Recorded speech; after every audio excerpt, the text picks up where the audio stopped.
तो चलिए शुरू करते हैं डी ब्लॉक। तो डी ब्लॉक आपको पता है पीरियोडिक टेबल में एस ब्लॉक और पी ब्लॉक के जस्ट बीच में रखा गया है, बीच में transition between S and P, S और पी के बीच में रखा गया है। तो अगर जो सबसे पहले इलेक्ट्रॉनिक कॉन्फ़िगरेशन की बात करें, इसके जनरल इलेक्ट्रॉनिक कॉन्फ़िगरेशन की डी ब्लॉक के, तो ये होता है मेरे भाई inert gas n-1 d 1 to 10 and ns 0 to 2, 0 से लेके 2 तक होता है। या फिर अगर ऑप्शन में ये वाला तो यही टिक करेंगे, लेकिन अगर जो ऑप्शन में मान लो ये है ही नहीं तो बहुत सारी जगहों पे ये वाला मेंशन होता है n-1 d 1 से 10 और ns 1 से 2, ns 1 से 2। ठीक है भाई, ये अगर ये दोनों ही है तो फिर ऊपर वाला टिक करेंगे, और अगर जो ऊपर वाला है ही नहीं तो फिर यही वाला ऑप्शन में टिक करेंगे। यानी एक कभी ऐसा भी होता है जब s में 0 इलेक्ट्रॉन हो जाते हैं, हालांकि ऐसा सिर्फ एक ही एलिमेंट है, सिर्फ एक ही एलिमेंट है जो इस 0 को जस्टिफाई करता है, that is palladium, palladium PD. बात करेंगे अभी इस पे, ठीक है। तो यह है जनरल इलेक्ट्रॉनिक कॉन्फ़िगरेशन। किसी भी एटम के पास दो डिफरेंट तरह के इलेक्ट्रॉन्स होते हैं, दो तरह के इलेक्ट्रॉन होते हैं। One is called valence shell electron, another is called differentiating electron. कौन कौन से बोलो? वैलेंस शेल इलेक्ट्रॉन और एक होता है डिफरेंशिएटिंग इलेक्ट्रॉन। Differentiating electron. तो मैं आपसे जानना चाहता हूं वैलेंस शेल इलेक्ट्रॉन क्या होता है, बताओ। आउटर मोस्ट शेल, कौन सा इलेक्ट्रॉन बोलो? आउटर मोस्ट शेल इलेक्ट्रॉन जो होता है वो होता है वैलेंस शेल इलेक्ट्रॉन। और डिफरेंशिएटिंग इलेक्ट्रॉन कौन होता है? Which decides what? Last electron. Last electron according to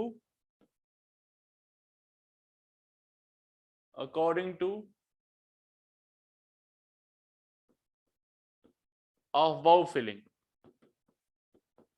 filling of electron करते हैं ना, तो अफबाउ फिलिंग के अकॉर्डिंग जो लास्ट इलेक्ट्रॉन, या फिर ऐसे बोल दो लास्ट इलेक्ट्रॉन, जो लास्ट इलेक्ट्रॉन होता है वो होता है differentiating electron, which decides the block of element, जो एलिमेंट के ब्लॉक को डिसाइड करता है। ऐसा भी हो सकता है कि ये जो एलिमेंट्स है ना बेटा, जो वैलेंस शेल इलेक्ट्रॉन है और डिफरेंशिएटिंग इलेक्ट्रॉन है, दोनों सेम हो जाएं, दोनों सेम हो जाएं। और ऐसा भी हो सकता है कि ये दोनों डिफरेंट हो जाएं, दोनों सेम भी हो सकते हैं, दोनों डिफरेंट भी हो सकते हैं। आइए कुछ एग्जांपल लेके समझते हैं इस बात को। जैसे एक एग्जांपल लेता हूं मैं, चलो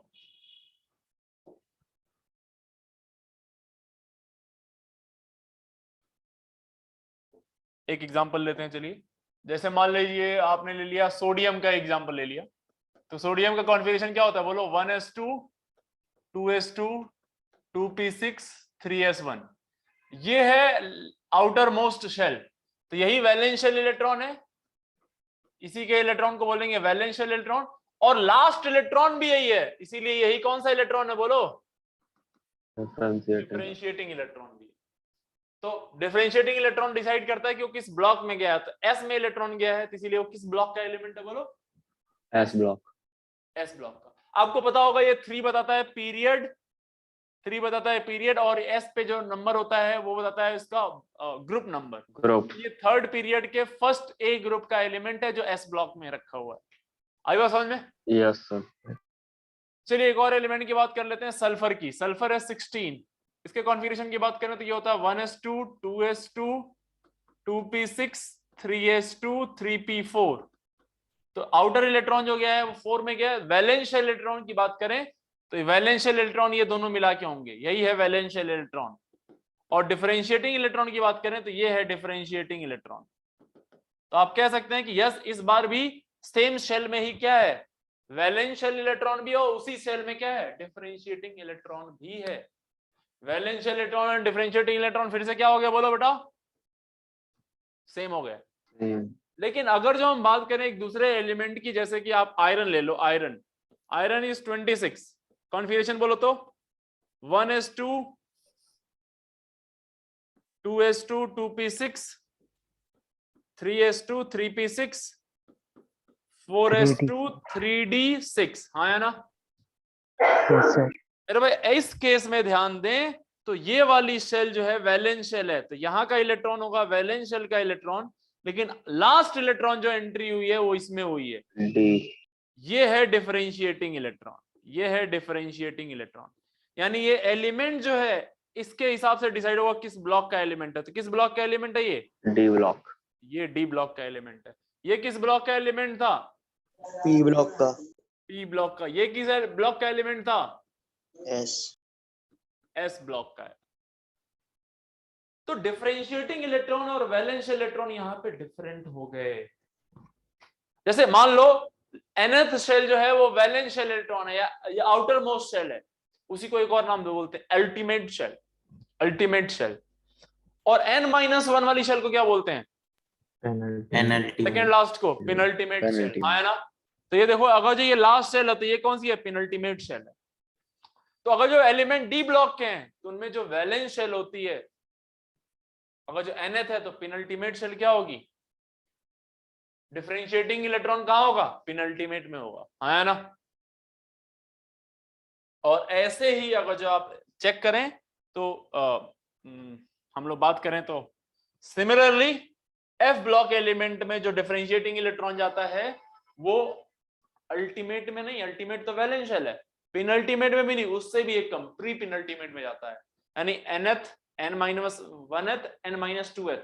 तो डिफरेंशिएटिंग इलेक्ट्रॉन n-2th में जाता है, लास्ट इलेक्ट्रॉन की एंट्री जो होती है। तो यहां से हम लोग जो है, मैं एक हल्का सा वो बना रहा हूं, इसको प्लीज ध्यान से देखेंगे आप लोग।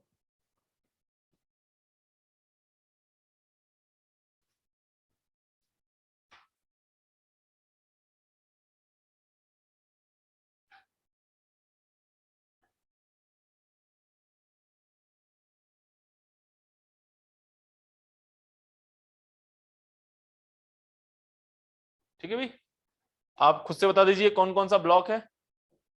ये कौन सा ब्लॉक है? S block. ये कौन सा ब्लॉक है? D. D block. और ये है आपका कौन सा बेटा? T. D block. मैं इसको यहां से हटा देता हूं।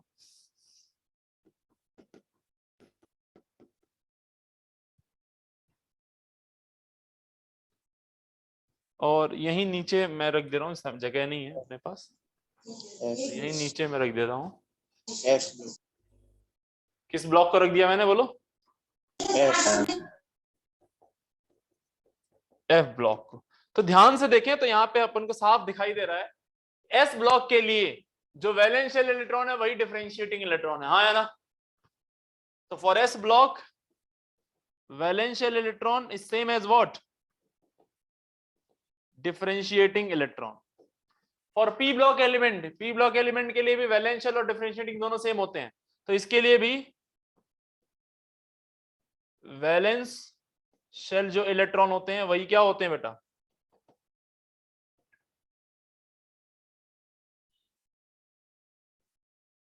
Differentiating electron. वही डिफरेंशिएटिंग इलेक्ट्रॉन भी होते हैं, लेकिन डी ब्लॉक के लिए ऐसा नहीं है। जो वैलेंस डिफरेंशिएटिंग इलेक्ट्रॉन होगा, डिफरेंशिएटिंग इलेक्ट्रॉन होगा वो किसमें होगा बोलो? पेनल्टीमेट शेल में होगा, हाँ है ना? और वैलेंस शेल कौन सी होगी? Ultimate shell. अल्टीमेट शेल या फिर बोलो अल्टीमेट शेल बोले या फिर क्या बोलते हैं इसी को? Last shell. लेकिन एफ ब्लॉक एलिमेंट में क्या होता है बेटा? डिफरेंशिएटिंग इलेक्ट्रॉन कौन सा होता है? डिफरेंशिएटिंग इलेक्ट्रॉन किसमें एंटर करता है? n-2th में। n-2th का मतलब कौन सा हो गया? Pre penultimate. इसका एक और नाम होता है, बताओगे? इसका एक और नाम होता है प्री पेनल्टीमेट शेल का, एक और नाम होता है, क्या बोलते हैं उसको? नहीं एंटी याद आ रहा? Anti penultimate, yes sir anti penultimate. तो यहां से हमने देखा कि ये जो इलेक्ट्रॉन है, यहाँ पे जो इलेक्ट्रॉन एंटर कर रहा है, यहाँ पे डिफरेंशिएटिंग इलेक्ट्रॉन है, ये इलेक्ट्रॉन डिफरेंशिएट कर रहा है, इसको बता रहा है कौन सी जगह पे, और ये इलेक्ट्रॉन जो है ये वैलेंस शेल का इलेक्ट्रॉन है, ये जो है ये वैलेंस शेल का इलेक्ट्रॉन है। ठीक है जी, तो ये है एक क्लासिफिकेशन पीरियोडिक टेबल का, उम्मीद करते हैं आपको समझ में आया होगा। ठीक है, इसके आगे मूव करें तो हम लोग बात करेंगे कि भाई कौन सा वो वाला एलिमेंट है जिसकी वजह से इलेक्ट्रॉनिक कॉन्फ़िगरेशन ऐसा आ रहा है। डी ब्लॉक एलिमेंट्स की बात करें तो डी ब्लॉक एलिमेंट जो है वो कितने पीरियड्स में होते हैं? बेसिकली 3 पीरियड में है, 3 डिफरेंट पीरियड्स में, 4 भी बोल सकते हैं आप। ठीक है, आइए जरा मैं इनको बना देता हूं 1 बाय 1 करके।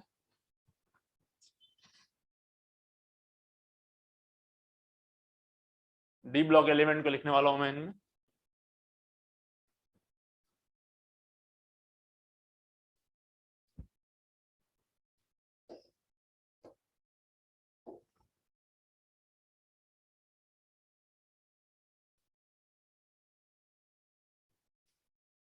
एक और है छोटा सा,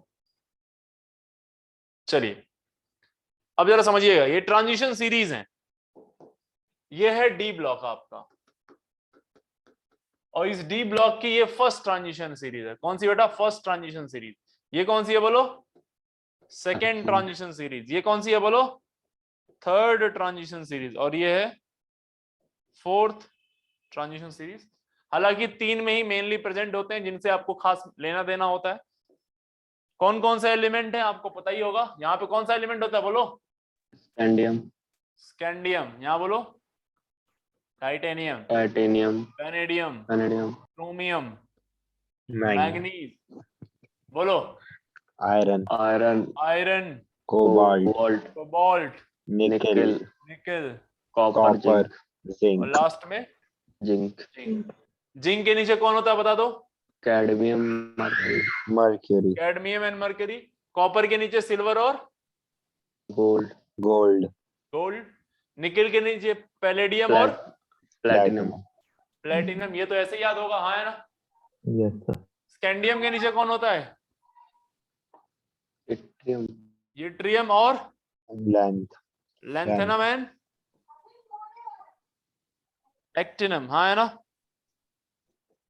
लैंथेनाइट्स एंड एक्टिनाइट्स यहाँ तो होता है। टाइटेनियम के नीचे कौन होता है? जिरकोनियम। जिरकोनियम के नीचे कौन होता है बोलो? ऑफनियम ऑफनियम। क्रोमियम के नीचे कौन होता है? Molybdenum and tungsten tungsten. Iron के नीचे कौन होता है?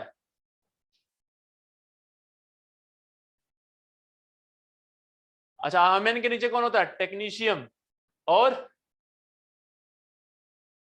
बोलो यार, रीनियम। आयरन के नीचे कौन होता है बोलो?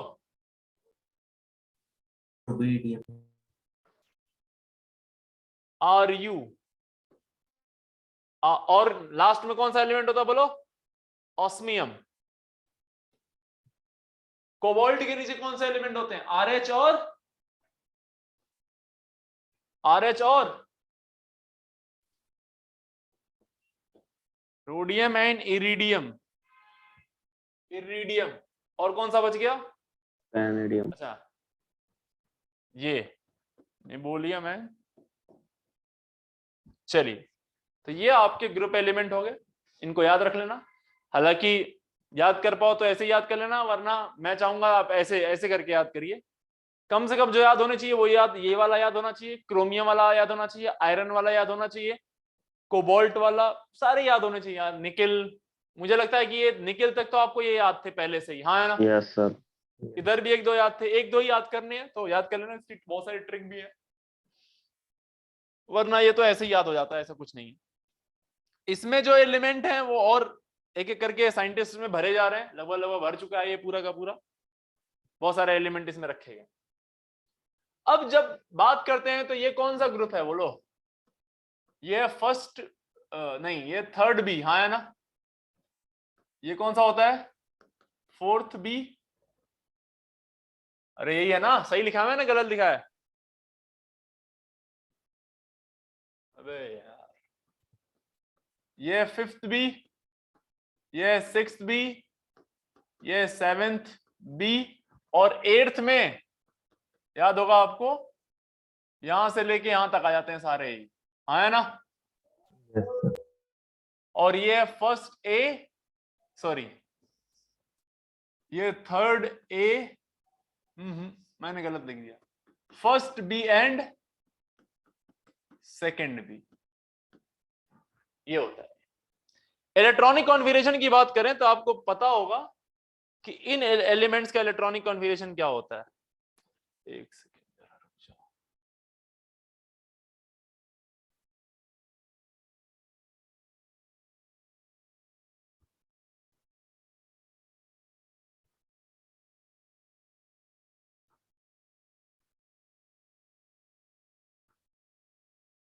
हाँ भाई, जरा इलेक्ट्रॉनिक कॉन्फ़िगरेशन मुझे याद दिला दीजिए तो सभी का, आउटर इलेक्ट्रॉनिक कॉन्फ़िगरेशन सभी क्या, ये बताओ। इसका इसका बताओ मुझे, इसका क्या होता है बताओ। NS2 N-1D 10। 10 इसका क्या होता है बोलो। NS1 N-1D 10। याद होगा आपको, ये एक्सेप्शनल वाला Yes, theory sir. था। Yes, sir. फिर अगर यहां बात करें इसका तो क्या होता बोलो। NS2 NS2 N-1D 1। इसका बोलो NS2 N-1D 2। हाँ भाई, NS2 N-1D 3।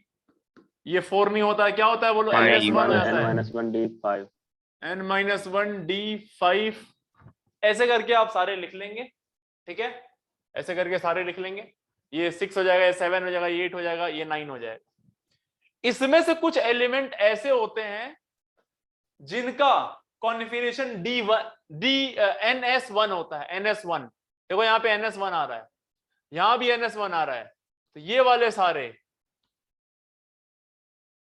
इन सभी का NS1 होता है, इन सभी का NS1 होता है इनमें। और इसके अलावा अगर NS1 की बात करें तो इसका NS1 होता है। ध्यान रखना, टंगस्टन का नहीं होता है। यस, निबोलियम का होता है, नियोबियम का। उसके बाद RuNRH, इनका भी होता है, इनका भी। ये शेडेड एलिमेंट जो आपको दिख रहा है ना, ये शेडेड एलिमेंट्स का क्या है बताओ, कॉन्फ़िगरेशन क्या है दोस्त। NS1 NS1 है। टेक्नीशियम एक खास तरह का एलिमेंट है जो कि मैन मेड है। क्या है बोलो, मैन मेड एलिमेंट। और पैलेडियम वो वाला खास एलिमेंट है जिसकी वजह से कॉन्फ़िगरेशन जो लिखा गया था, वो क्या लिखा गया था बोलो। इसका जो इलेक्ट्रॉनिक कॉन्फ़िगरेशन होता है बेटा, वो होता है पैलेडियम का जो कॉन्फ़िगरेशन होता है, वो होता है ये 3 है, ये 4 है, ये 5। ये होता था 5S0 हो जाता है इसका, और 4D10 होता है इसका कॉन्फ़िगरेशन पैलेडियम का। पैलेडियम का कॉन्फ़िगरेशन, हालांकि इसके ग्रुप के एलिमेंट का कॉन्फ़िगरेशन पूछे तो ये होता है NS2 N-1D10 D8 होता है। लेकिन यहां का भी 2 इलेक्ट्रॉन जंप करके इसी में चला जाता है एक्सेप्शनली। इसको याद रखना, पैलेडियम को, पैलेडियम को। इसी पे एक बहुत प्यारा सा क्वेश्चन बनता है कि ये बताइए, प्लेटिनम एंड निकल ये दोनों पैरामैग्नेटिक होते हैं, बट पैलेडियम डायमैग्नेटिक होता है, व्हाई। तो कैसे एक्सप्लेन करेंगे इसके electronic configuration.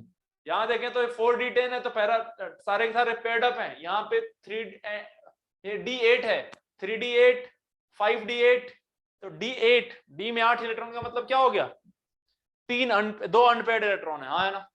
Yes, sir. 2 unpaired होंगे तो ये पैरामैग्नेटिक हो जाएगा, ये दोनों डायमैग्नेटिक होंगे। तो ये ध्यान रखना, एक बढ़िया सा क्वेश्चन यहाँ पे बनाया जा सकता है। एक तो क्वेश्चन यहाँ तैयार हो जाता है। दूसरा, आप ध्यान से देखें तो ये एक की की तरह बन गया है। शेडेड एलिमेंट्स को ध्यान से देखो तो ऐसा लग रहा है कि एक की बनी हुई है, चाबी है ना। ये देखो, ऐसा लग रहा है Yes, चाबी sir. टाइप का बना हुआ है एक। इस तरह से भी आप एक दिमाग में सेट कर सकते हैं कि भैया इसको इस तरह से याद रखना है, आपको इस तरह से याद रखना है आपको। थोड़ा सा मैं इसको और शेडेड कर देता हूं, थोड़ा और क्लियर हो जाएगा।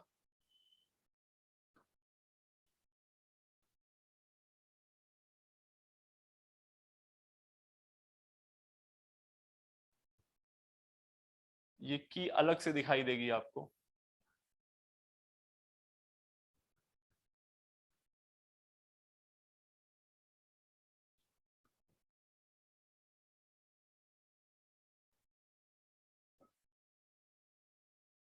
अब शायद आपको थोड़ा और ज्यादा फील आ रहा हो इसका।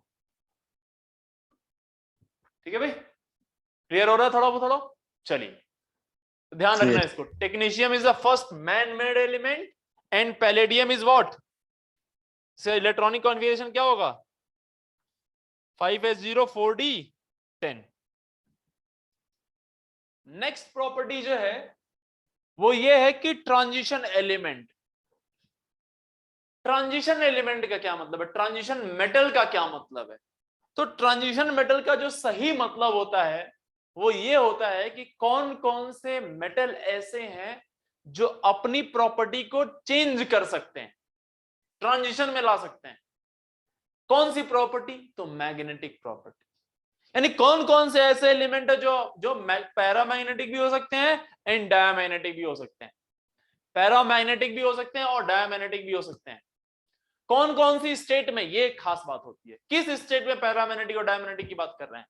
तो पहला इसका आंसर होता, पहला होता है इसका जवाब कि या कंडीशन बोल लें कि या तो वो अपने एलिमेंटल स्टेट में हो या फिर अपने किसी स्टेबल ऑक्सीडेशन स्टेट में हो। दोनों में से कोई एक पैरा हो जाए, कोई एक डाया हो जाए, तो वो कंफर्म है वो एलिमेंट क्या हो जाएगा? ट्रांजिशन एलिमेंट हो जाएगा। वो अपनी प्रॉपर्टी को ट्रांजिट कर रहा है, ट्रांजिशन में ला रहा है। ओके, बट अगर जो कोई एलिमेंट ऐसा है जो अपनी प्रॉपर्टी को ट्रांजिशन में ला ही नहीं पा रहा, यानी कि एक ही नेचर का है, या तो पैरामैग्नेटिक है तो पैरामैग्नेटिक ही है, या डायमैग्नेटिक है तो डायमैग्नेटिक ही है, अपने फ्री स्टेट में, एलिमेंटल स्टेट में भी और अपने स्टेबल ऑक्सीडेशन स्टेट में भी, दोनों में ही अगर जो सेम हो गया तो हम बोलेंगे ऐसा मेटल ट्रांजिशन मेटल नहीं होगा, that is not transition metal. D block element होगा लेकिन ट्रांजिशन एलिमेंट नहीं होगा। जनरली हम लोगों के दिमाग में पता है क्या रहता है आइडिया, कि सारे डी ब्लॉक एलिमेंट जो होते हैं वो ट्रांजिशन एलिमेंट ही होते हैं। जनरली हम लोग बोल भी देते हैं कि ये सारे ट्रांजिशन एलिमेंट है, बट ये सही नहीं है पूरी तरह से। This is not completely true, और यहीं पे क्वेश्चन बना देता है और फिर हम लोग गायब हो जाते हैं। देखना क्या सवाल बनता है यहाँ पे, बढ़िया सा क्वेश्चन बनता है यहाँ पे। तो जैसे अगर जो मैं एक दो एग्जांपल से आपको समझाऊं ये बात, ट्रांजिशन मेटल की बात।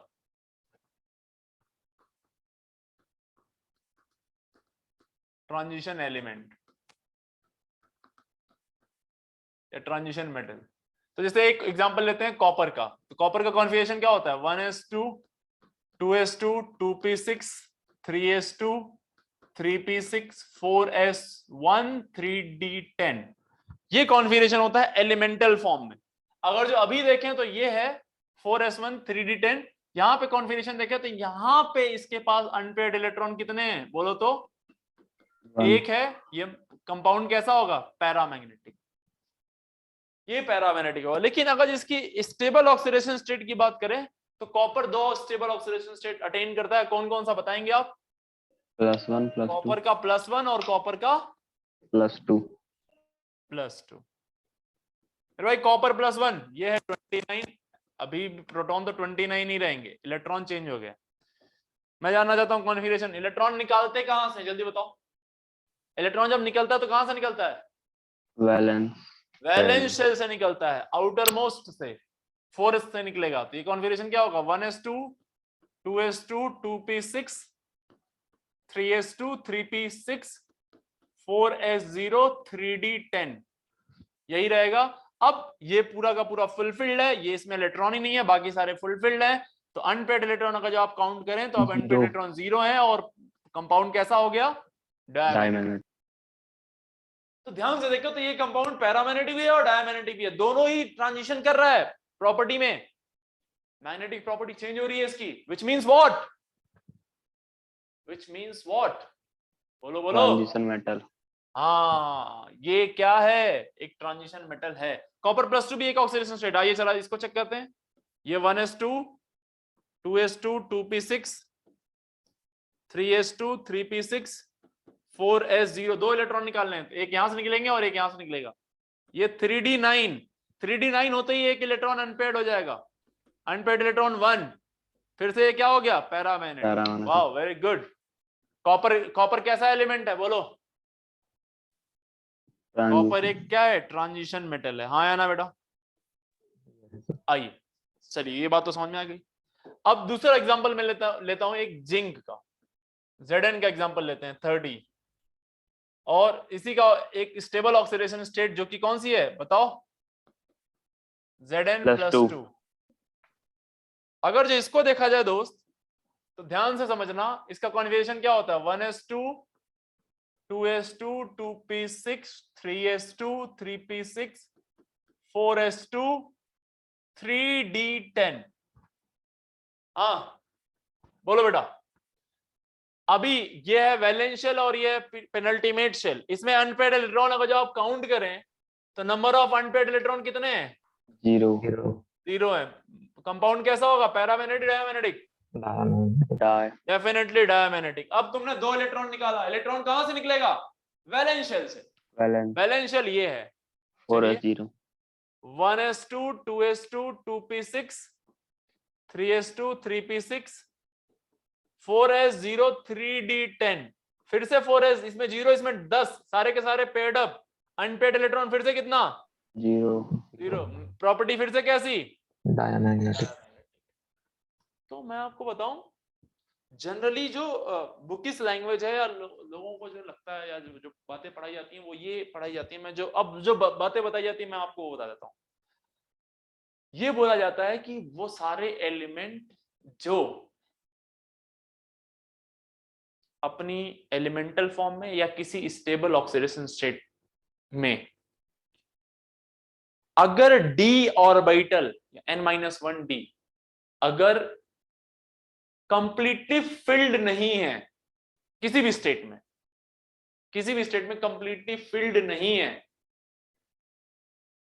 तो ऐसा एलिमेंट ट्रांजिशन एलिमेंट कहलाता है।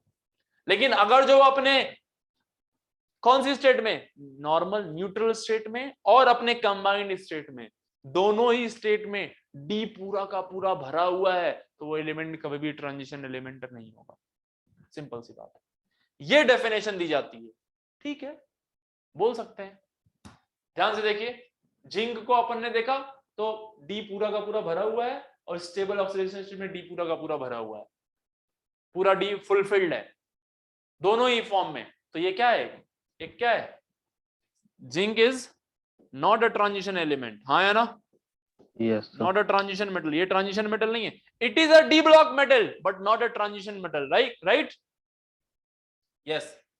तो मैं आपको कोर कॉन्सेप्ट समझा दिया कि क्यों ऐसा होता है, ट्रांजिशन मेटल कोई क्यों होता है, बिकॉज वो अपनी प्रॉपर्टी को क्या करता है, Change. ट्रांजिशन में लाता है, चेंज लाता है, पैरामैग्नेटिक डायमैग्नेटिक। लेकिन ये चेंज नहीं कर सकता, जिंक नहीं कर सकता, जिंक के नीचे कैडमियम नहीं कर सकता, और कैडमियम के नीचे मरकरी, यानी ये तीनों एलिमेंट, जिंक कैडमियम और मरकरी, ये ऐसे एलिमेंट है जो अपनी प्रॉपर्टी में ट्रांजिशन नहीं ला पाते हैं। ये सारे के सारे हमेशा क्या होते हैं, डायमैग्नेटिक ही रह जाते हैं। आई बात समझ में। तो ये मेटल क्या नहीं होंगे, not a transition metal, only what, D block metal. तो यहां से एक स्टेटमेंट आती है, बाकी सारे मेटल जो होंगे वो सब ट्रांजिशन मेटल होंगे। सोचो क्यों, क्योंकि पहले तो डी पूरी तरह से हर बार भरी नहीं होती है, या किसी ऑक्सीडेशन स्टेट में ले जाओगे तुरंत उसका डी खाली हो जाएगा, तुरंत डी खाली हो जाएगी, और डी खाली होते ही पैरामैग्नेटिक भी हो जाएगा। खाली मतलब 10 से कम, जैसे कॉपर के पास ही डी में 10 इलेक्ट्रॉन होते हैं। तुम सोचो, कॉपर सिल्वर और गोल्ड में, उसमें +1 +2 दोनों ऑक्सीडेशन स्टेट होती है। तो D10 तो था यहाँ पे, लेकिन यहाँ पे D9 हो गया, यहाँ पे D10 था, यहाँ D9 था। पहले ही ऑक्सीडेशन स्टेट में ले गया तो ये पैरामैग्नेटिक था, ये डायमैग्नेटिक हो गया, प्रॉपर्टी ट्रांजिशन में आ गई। तो यस, एक डेफिनेशन ये भी है कि कंप्लीटली फिल्ड डी अगर जो हुआ एलिमेंटल स्टेट में और स्टेबल ऑक्सीडेशन स्टेट में, तो ऐसे केस को हम लोग क्या बोलते हैं कि कंप्लीटली फिल्ड हुआ तो वो एक नॉन ट्रांजिशन एलिमेंट होगा, और कंप्लीटली फिल्ड नहीं है किसी भी ऐसी जगह पे, किसी भी एलिमेंटल फॉर्म या स्टेबल ऑक्सीडेशन स्टेट में, तो वो मेटल ट्रांजिशन मेटल कहलाएगा। तो सिर्फ यही 3 मेटल होते हैं जो कि ट्रांजिशन मेटल नहीं होते हैं, बाकी सारे D block metal transition metal होते हैं। जनरली बच्चे क्या करते हैं, एक जनरल मिसकंसेप्शन पाल लेते हैं, उनको लगता है कि सारे ही d block metal transition metal होते हैं। ऐसा नहीं है, ऐसा नहीं है। सवाल पूछ सकता है which of the following metal is not a transition metal, तो ऑप्शन किस में से जाएगा, जिंक, कैडमियम, मरकरी में से कोई एक ऑप्शन दिया होगा वहां पे। आई बात समझ में, बोलो यार। Yes sir.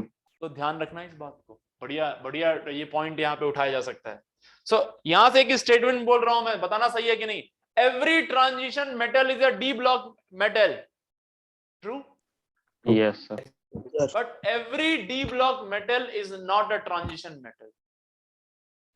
True. Every D block metal is not a transition metal, सही है गलत है? True. True. Every D block metal is a transition metal. False. Wrong. False. Every D block metal is not a transition metal. True. True. Yes. I hope it is clear now. हैं? Yes sir. ठीक है जी, चलिए, very good. आइए थोड़ा और आगे बढ़ते हैं। अब general properties of transition metal की बात करते हैं। कुछ इनकी प्रॉपर्टीज होती हैं, उन पे एक एक करके थोड़ा चर्चा कर लेते हैं। General properties of D block element.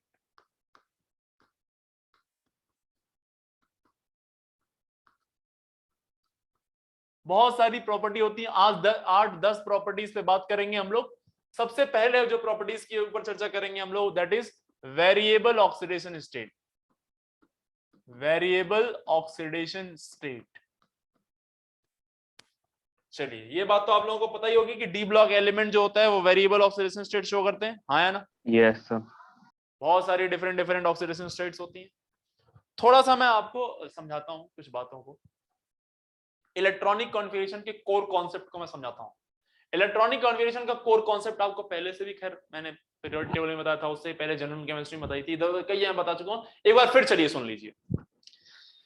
Of बाउ फिलिंग ऑफ इलेक्ट्रॉन जो होता है, ऑफ बाउ फिलिंग ऑफ इलेक्ट्रॉन जो था वो क्या था, कोई बताएगा मुझे? ऑफ बाउ के अकॉर्डिंग कैसे इलेक्ट्रॉन की फिलिंग करते थे? Increasing order of energy level, हाँ ना? पहले लो एनर्जी पे जाएगा, फिर उससे हाई, फिर उससे हाई, फिर उससे हाई, फिर उससे हाई, ऐसे आता था, बोलो। Yes sir. तो जब इलेक्ट्रॉनिक कॉन्फ़िगरेशन हम लोग करते हैं तो पहले इलेक्ट्रॉन एनर्जी जो होता है, energy is a function of n plus L. n plus L rule पढ़ा था अपन ने, और n प्लस एल रूल के अकॉर्डिंग इलेक्ट्रॉनिक कॉन्फ़िगरेशन किया था अपन ने, यही ना? Yes sir. तो पहले इलेक्ट्रॉन 4s में चला जाता है और फिर इलेक्ट्रॉन 3d में जाता है। पहले 4s में जाता है, फिर 3d में जाता है इलेक्ट्रॉन। तो जब निकलने की बारी आती है इलेक्ट्रॉन को, जब निकालते हैं हम लोग, तो कहते हैं 3d से क्यों नहीं निकाला? जब लास्ट में इलेक्ट्रॉन इसमें गया है तो ये दूर होगा, तभी तो इसमें गया है इलेक्ट्रॉन। इससे इलेक्ट्रॉन निकालो, इससे क्यों निकाल रहे हो लास्ट इलेक्ट्रॉन? तो यही मैं आपको थोड़ा सा डिटेल में समझाता हूं, ऐसा होता क्यों। होता यह है कि जब इलेक्ट्रॉन की फिलिंग कराते हैं हम लोग, उस समय पे ये मानते हैं कि न्यूक्लियस के अंदर प्रोटॉन है ही नहीं, और n प्लस एल रूल के अकॉर्डिंग क्या करा देते हैं? फिलिंग करा देते हैं। यानी पहले इलेक्ट्रॉन कहां जाएगा? पहले इलेक्ट्रॉन जाएगा 4s में, 4s की एनर्जी ये है, और फिर इलेक्ट्रॉन जाता है किसमें बेटा? 3d में। ये एनर्जी गैप, ये इनके बीच का एनर्जी गैप ऐसे जाता है। ये कब है? ये कब हमने इलेक्ट्रॉन की फिलिंग कराई है? By considering what? There is no proton in what? Nucleus. अरे बोलो यार। Yes sir. This is before filling of electron.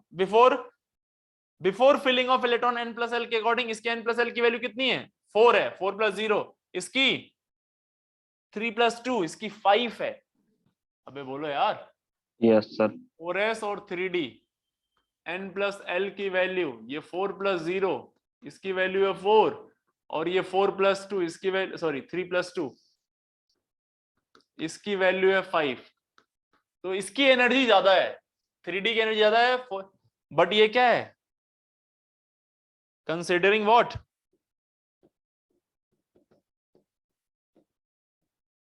No proton in nucleus. Nucleus में मान रहे हैं कि कोई प्रोटॉन नहीं है, तब है। Now after filling of electron, और यहां पे इलेक्ट्रॉन की फिलिंग कर रहे हैं, filling of electron. Now after considering the proton in nucleus, after considering proton in nucleus, considering proton in nucleus, nucleus में जब आप प्रोटॉन कंसीडर करते हैं तुरंत क्या होता है, एक खास अट्रैक्शन लगने लगता है, सारे प्रोटॉन, सारे इलेक्ट्रॉन प्रोटॉन की तरफ, न्यूक्लियस की तरफ खींचने लगते हैं। और जब ये खींचने लगते हैं तो किसी का अट्रैक्शन ज्यादा, किसी का अट्रैक्शन कम होता है, और अंदर अंदर इलेक्ट्रॉन भी एक दूसरे को रिपल करना शुरू कर देते हैं, यानी शील्डिंग लगनी शुरू हो जाती है। और ऐसे में देखा ये गया है कि क्या हो जाता है, ये जो 3D है, ये जो आप देख रहे हैं, ये 3D यहां ना रह के 3D कहां जाती है बोलो, नीचे आ जाती है, डी नीचे चली जाती है। और मेरे भाई ये जो है एस जो है ये ऊपर चला आता है। ये कब होता है, जब इलेक्ट्रॉन कंसीडर कर लेते हैं, प्रोटॉन कंसीडर कर लेते हैं न्यूक्लियस के अंदर, तो यहां आ जाएगी 3D और यहां आ जाता है 4s। 4s ये है 3D और ये है 4s, 3D एंड 4s। और आप सबको पता है कि 3D की जो शील्डिंग होती है वो बहुत ही वीक होती है, हाँ है ना, Yes. Due to Yes. Weak shielding of d orbital, ये n-1d 4s से पहले ये है और इसकी शील्डिंग वीक है, इसकी शील्डिंग वीक है, तो z इफेक्टिव क्या होता है भाई, ये होता है z माइनस सिग्मा। और अगर जो वीक शील्डिंग मतलब सिग्मा कम है, अगर सिग्मा की वैल्यू कम हो गई, सिग्मा कम हो गया तो z इफेक्टिव क्या हो जाएगा, बढ़ जाएगा, इफेक्टिव न्यूक्लियर चार्ज बढ़ जाएगा। न्यूक्लियस इस इलेक्ट्रॉन को बहुत तेजी से अपने पास खींचेगा, बहुत तेजी से अपने पास खींचेगा।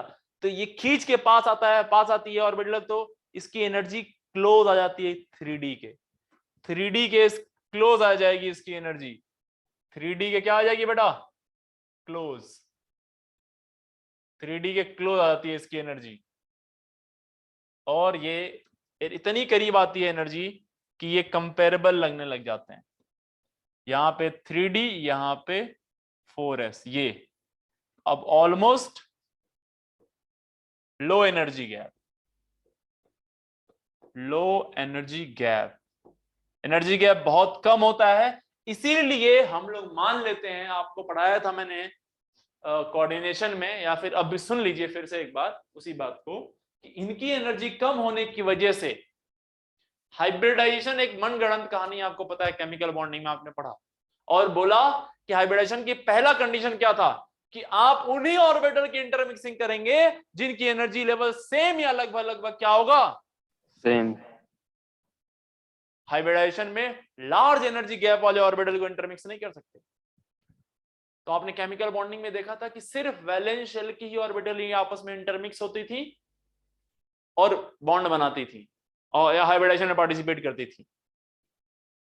आपने देखा sp, sp2, sp3, sp3d, sp3d2, इस तरह का हाइब्रिडाइजेशन देखा, वो सब वैलेंस शेल की ऑर्बिटल थी। लेकिन आपने कहीं ऐसा लिखा हुआ जरूर देखा होगा कि dsp2, dsp3, d2sp3, यानी पहले Yes, डी sir. लिख देते हैं।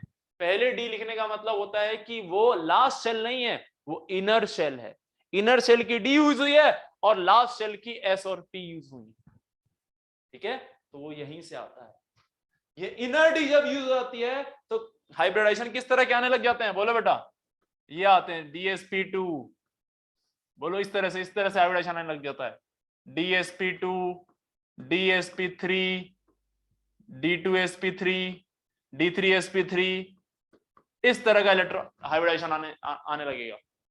आई बात समझ में, d3s, इस तरह के हाइब्रिडाइजेशन दिखाई देने लगेंगे आपको। और जो कॉन्सेप्ट है हाइब्रिडाइजेशन का उसको ये फुलफिल करता है, इस कारण से वीक शील्डिंग ऑफ डी होने की वजह से डी की शील्डिंग कम लगती है, तो इलेक्ट्रॉन को खींच के वो नीचे लाता है, एनर्जी गैप कम होता है दोनों के बीच में। कम एनर्जी गैप की वजह से कंपेरेबल एनर्जी लेवल होता है, एनर्जी लेवल कंपेरेबल होने की वजह से 4s और 3d एक साथ इंटरमिक्स हो सकती हैं, और यही कारण होता है कि ये हाइब्रिडाइज होती हैं। आई बात समझ में? और यही कारण है कि जब यहां पे हम लोग डी ब्लॉक एलिमेंट्स की बात करते हैं तो वैलेंस शेल इलेक्ट्रॉन जो काउंट करते हैं, या फिर आप ये बोलिए वो इलेक्ट्रॉन जो बॉन्डिंग में पार्टिसिपेट करते हैं, उसमें सिर्फ और सिर्फ 4s के इलेक्ट्रॉन को काउंट नहीं करते हैं, 4s के और 3d के दोनों को इलेक्ट्रॉन को काउंट करते हैं। इन दोनों को as a valence shell electron treat करते हैं हम लोग। समझ रहे हो बात को? हैं? ये बहुत बढ़िया क्वेश्चन बन सकता है, यहाँ पे ध्यान रखना। क्या बोला मैंने? आपके भेजे में कुछ बात घुसी? कुछ तो बोल दे यार। Yes, sir. यस, ये बहुत जबरदस्त पॉइंट है, ध्यान रखना इस बात को, मैंने दोबारा से एक्सप्लेन किया है। आइए मैं यहीं पे एक छोटा सा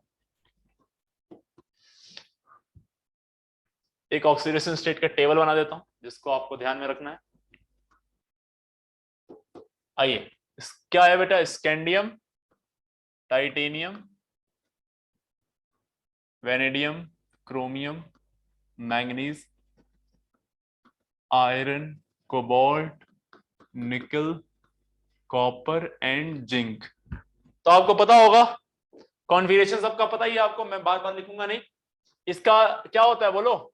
NS2N-1D1, यही होता है ना भाई? Yes sir. तो S से कितने, S के दोनों इलेक्ट्रॉन जा सकते हैं तो +2 कॉन्फ़िगरेशन आएगा, और S के दोनों चले जाए फिर अंदर से भी एक चला जाए तो +3 आ जाएगा। इसका क्या होता है बोलो? NS2N-1D2, तो S के दोनों चले जाए तो +2, फिर एक D का चला जाए तो +3 भी आएगा, और एक D का एक और चला जाए तो +4 आएगा। ऐसे ही यहां पे बोलो NS2N-1D3, दोनों जाएंगे इसके तो +2, एक D का भी चला जाए +3, एक और चला जाए +4, एक और चला जाए +5। क्रोमियम, देखना क्रोमियम ध्यान से, NS1 होता है ये, N-1D5, तो ये S से 1 जाएगा तो +1, ये पहला एलिमेंट है जो +1 में भी आ रहा है। फिर +2 एक और जाएगा यहां से तो +2, +3, +4, +5, और टोटल इलेक्ट्रॉन 5 यहाँ और एक यहाँ, सारे चले जाए तो 6। क्रोमियम का ऑक्सीडेशन स्टेट देखा आपने +6 तक होता है, हाँ है ना? Yes sir. Mn, NS2N-1D5, तो ये होगा +2, दोनों यहां चले +3, +4, +5, +6 एंड +7, +7 तो चला जाएगा। Iron NS2N-1D6, N-1D6। जनरली अगर आप आयरन की बात करें तो आयरन में देखो आपने दो ऑक्सीडेशन स्टेट मेनली मिलती हैं, +2 और +3, मिल और भी सकती हैं। कोबाल्ट में भी क्या +2, बोलो +2 भी मिलती है और +3 भी मिलती है, +4 भी मिल सकती है, इसमें भी +2, +3, +4 इसमें भी मिल सकती है, ऐसा नहीं है। इसका +1, +2, इसका मोस्टली जो मिलता है वो +2 मिलता है। इसका +1 क्यों मिला? क्योंकि NS1N-1D10 होता है, ठीक है, ध्यान रखना इसको। आयरन में नीचे आए तो एक ऑस्मियम होता है, ऑस्मियम एक अकेला एलिमेंट है जो अपनी ऑक्सीडेशन स्टेट +2 से लेके कहां तक लेके आता है? +8 तक, +8 तक। तो प्लीज फोकस ऑन दिस, बहुत ही ज्यादा इंपॉर्टेंट है, इनको ध्यान रखना है आपको सभी को, ठीक है भाई? एक सवाल बनता है, मोस्ट कॉमन ऑक्सीडेशन स्टेट कौन सी होती है डी ब्लॉक एलिमेंट की? मोस्ट कॉमन ऑक्सीडेशन स्टेट, तो क्या बोलोगे? +2। शाबाश बेटा, +2, क्योंकि मोस्ट कॉमन का मतलब जो सब अटेंड कर रही हो, सारी कौन सी ऑक्सीडेशन स्टेट अटेंड कर रही है? सबके सब +2, हाँ है ना? चलिए भाई, एक क्वेश्चन यहां पे बन जाता है कि ऐसे ऐसे बनाए जा सकते हैं क्वेश्चन कि एक्सप्लेन व्हाई VO4 पे 3- एंड ले लीजिए आप VO पे +2 exist but एग्जिस्टेंस पे सवाल उठाया जाता है, बट VO2 पे 2+ डज नॉट एग्जिस्ट। इस पे सवाल बनाए जा सकते हैं, तो बहुत ही सिंपल से सवाल है, आप तुरंत कर सकते हैं। कैसे? इस पे ऑक्सीडेशन स्टेट निकालो, कितना आएगा बताओ? कैसे निकालते हैं ऑक्सीडेशन स्टेट? वेनेडियम का इसको x मान लिया, ऑक्सीजन का -2 होता है, तो 4 × -2 इज इक्वल टू चार्ज -3। इसको सॉल्व करोगे तो यहाँ +-8, उधर जाएगा +8, 8 - 3, इस पे आ जाएगा +5, इस पे आ जाएगा +5। इसका निकालोगे ऐसे ही, तो इस पे आएगा +4, और जब इस पे आप निकालोगे तो कितना आ जाएगा? +6। तो मेरे भाई इसको कहां से एक्सप्लेन करेंगे? वेनेडियम को जाएंगे, देखेंगे, तो वेनेडियम को जब मैं देख रहा हूं तो मैं पा रहा हूं कि 2, 3, 4, 5 ये ऑक्सीडेशन स्टेट बस एग्जिस्ट हो सकती है। तो यहाँ पे 2 से लेके 5 तक, इसके बीच में कौन सा आ रहा है? 5 वाला आ गया और 4 वाला आ गया, 4 और 5 आ गया, तो ये दोनों तो एग्जिस्ट करेंगे, सही बात है, क्योंकि ये ऑक्सीडेशन स्टेट एग्जिस्ट करती है। बट इस पे देखें, VO2 पे 2+ पे +6 ऑक्सीडेशन स्टेट है, +6 वेनेडियम पे आ ही नहीं सकता, बिकॉज इतने इलेक्ट्रॉन ही नहीं है उसके पास। उसके पास इलेक्ट्रॉन ही कितने? 3 और 2 5, मैक्सिमम 5 इलेक्ट्रॉन निकाल सकते हो उससे, 6 थोड़ी निकाल सकते हो यार, बोलो। Yes sir. तो इसीलिए ये वाला पार्ट एग्जिस्ट नहीं करेगा, ये एग्जिस्ट नहीं करेगा। उम्मीद करते हैं आपको समझ में आया होगा यहाँ तक, हाँ है ना? चलिए, तो आज के लिए इतना ही रखते हैं हम लोग। अच्छे से रिवीजन करके बैठिएगा क्लास में। नेक्स्ट क्लास में हम लोग 8-9 प्रॉपर्टी और बात करेंगे डी ब्लॉक एलिमेंट की, एंड फिर इनकी केमिकल प्रॉपर्टी में मूव कर जाएंगे, कुछ केमिकल रिएक्शंस पे। वहां ये फर्स्ट पार्ट जो है थ्योरेटिकल पार्ट है, सेकंड पार्ट जो है वो रिएक्शन वाला पार्ट है। मुश्किल से 2 से 3 लेक्चर और लगेंगे इस आज के बाद, और चैप्टर फिनिश हो जाएगा। बहुत ही आसान चैप्टर है, बहुत ध्यान से पढ़िए, अच्छे क्वेश्चन बनते हैं यहाँ से। आज के लिए इतना ही। Thank you very much. Thank you sir. Thank you.